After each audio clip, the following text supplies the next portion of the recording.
Assalamualaikum warahmatullahi wabarakatuh. Saudaraku, sahabat-sahabatku, teman-temanku dimanapun berada, Baginda Rasulullah Sallallahu Alaihi Wasallam dilahirkan, kemudian hijrah, bahkan wafat beliau pada hari Itsnain, yang dalam bahasa kita Senin. Itsnain kalau kita artikan itu artinya dua, sedangkan Ahad artinya satu atau tunggal. Maka dalam hal ini, Qul huwallahu ahad, katakan Muhammad, Allah itu Maha Esa, Allah Maha Tunggal.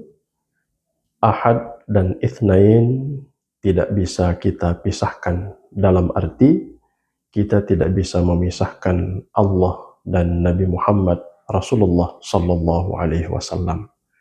Kita tidak dapat memisahkan asyhadu an la ilaha illallah wa asyhadu anna Muhammadar Rasulullah.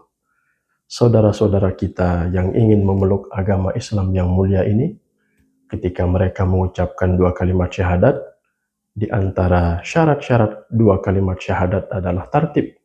Dia harus mendahulukan syahadat tauhid, baru kemudian syahadat Rasul. Kemudian dua kalimat syahadat harus mualat, harus berturut-turut. Tidak ada pemisah di antara keduanya. Jika hari ini dia mengucapkan syahadat tauhid, kemudian syahadat Rasul dia ucapkan hari besok atau lusa, maka dinyatakan Islamnya tidak sah. Begitu dekat Nabi Muhammad Sallallahu Alaihi Wasallam dan Allah Subhanahu Wa Taala. Ikhwanal muslimin, mudah-mudahan dua kalimat syahadat terus kita pedomani dalam hidup di dunia ini, bahkan sampai kita menghembuskan nafas kita yang terakhir nanti. Mudah-mudahan bermanfaat. Wal afu minkum. Wassalamualaikum warahmatullahi wabarakatuh.